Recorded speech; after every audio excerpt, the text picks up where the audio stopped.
반갑습니다. 여수입니다. 오늘은 그 산당집에서 마지막으로 잡설 중에서 괴물 이야기를 말씀드리도록 하겠습니다. 괴물 이야기 역시 인재를 육성하고 발탁하는 얘기를 말하고 있습니다.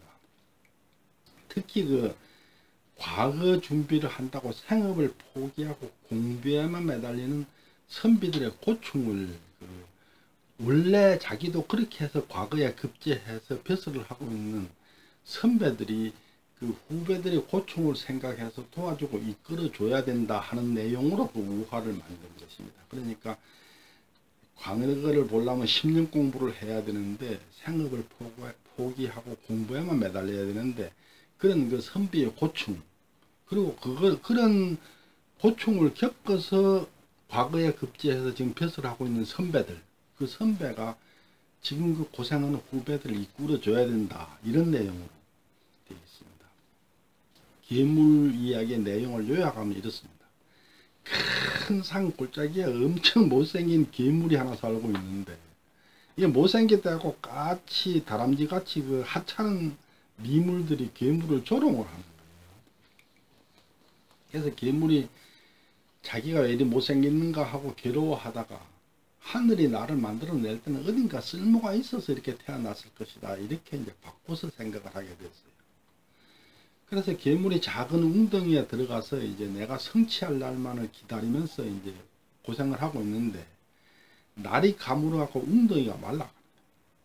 웅덩이가 마르면 괴물은 말라 죽게 되니까 괴물이 큰 소리로 울부짖으면서 이제 도움을 요청했는데 아무도 도와주질 않아요.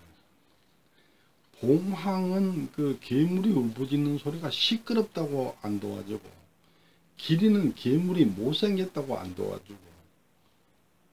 그런데 이제 봉황이나 기린이 괴물을 안 도와주는 이유는 괴물하고 종류가 다르기 때문에 그 괴물이 지금 받고 있는 고통 자체를 이해를 못하는 거예요. 그러니까 저놈의 새끼는 괜히 시끄럽게만 한다, 이렇게 이제 생각하는 거죠. 자기는 그 고통을 모르니까.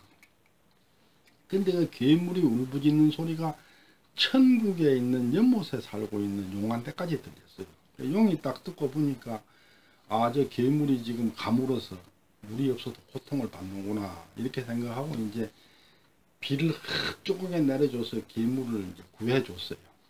그래갖고 결국은 괴물이 이제 성장을 해서 용이 돼서 하늘나라로 올라갔어요. 근데 용이 된 괴물이 땅이 가물면 비를 내려서 온갖 세상의 모든 백성과 모든 생명체들을 구해줘요. 그래가지고 봉황이나 기린은 물론 처음에 이제 그 괴물이 못생겼다고 비웃던 까치, 다람쥐, 이런 미물들까지도 전부 그 괴물이 내려주는 비의 혜택을 받게 되는 거예요. 그런데 그 기린이나 봉황, 그리고 그 까치, 다람쥐 같은 미물들은 그 혜택이 괴물이 변한 용이 내려주는 것인지를 알지를 못해요. 그런데 그 괴물이 그 고생할 때 기린이나 봉황이 도와주지 않은 것이, 그 기린이나 봉황이 인자하고 어질지 않아서 안 도와준 게 아니고, 괴물이 그 가물어서 고통을 받고 있다는 것 자체를 이해하지를 못했고, 또 봉황이나 기린은 그걸 설령 이해했다 하더라도 비를 내려줄 수 있는 능력 자체가 없기 때문에 도와주지를 못한 거예요. 그리고 용이 봉황이나 기린보다 어지러서 괴물을 도와준 게 아니고, 용은 그 괴물처럼 가물어서 고생을 해서 그걸 경험했기 때문에 괴물의 고통을 알고 비를 내려서 그 괴물을 도와주게 된 거예요. 그러니까 하늘이 괴물에게 큰 임무를 맡기기 위해서 처음에 공공한 생활을 하게 만든 거예요. 만물들이 다 그렇지만은 그거에 가장 심한 것이 사람이에요. 선비된 자가 높은 벼슬을 하겠다는 큰 뜻을 품고 공부에만 매달리고 먹고 사는 것을 잊어버리면은 굶주림과 추위의 고통을 받는 것은 엄청난 고통을 받는데 그게 마침내 결국은 고질병을 얻어서 그 사람이 죽게 될지도 모르는 그런 사람이 엄청나게 많다는 얘기죠. 그러니까 그런 고통을 경험해 본 사람, 지금 벼슬에 나가 있는 사람, 그 사람들이 구제해 주지 않으면 안 되는 것이다 하는 게 이제 이 계물기 얘기의 줄거리입니다. 그러면 이제 그 계물 이야기의 구체적인 내용을 좀 발췌해서 살펴보도록 하겠습니다.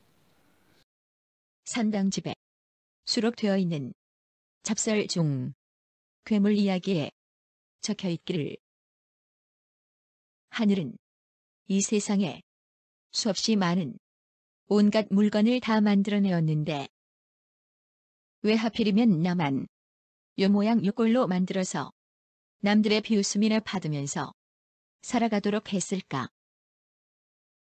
그러다가 괴물은 다시 생각하였다. 아니다.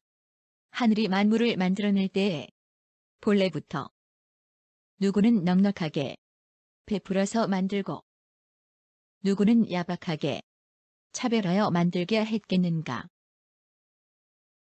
봄이면 싹이 나고 가을이면 잎이 시드는 것은 길가의 풀들이며 천년을 자라서 천년을 늙어가는 것은 하늘을 찌를 것 같은 나무들이니 무릇 큰 물건은 반드시 오랜 세월이 흐른 다음에야 비로소 완성되는 것이다. 오랜 세월을 노력해야 성공할 수 있는 거예요. 10년 공부를 해야 과거에 급제하고 출세할 수 있는 거예요. 높은 산에 올라가서 옥도를 캐어본 다음에야 산에 들어가는 사람이 호랑이를 만날 것을 두려워하는 마음을 이해할 수 있고 깊은 바다 속에 들어가서 진주를 따본 사람이라야 바다에 나가는 사람이 사나운 풍랑을 만날 것을 두려워하는 마음을 이해할 수 있는 것이다. 그런데 그 같은 고생을 해보지 않은 사람은 그런 고통을 이해할 수 없다는 거죠. 즉 가난한 살림살이를 접어두고 공부에만 매달리는 선비들의 고통은 그렇게 가난한 살림을 접어두고 공부에만 매달려 가지고 과거에 급제하고 그렇게 해서 출세한 사람은 이해하지만 그렇지 않은 사람은 이해하지 못한다, 이런 얘기를 하고 있는 겁니다. 이상으로서 이제 산당집의 얘기가 다 끝났습니다. 즉 산당집 얘기가 다 끝났다는 얘기는 녹동서원 얘기가 다 끝났다는 얘기죠.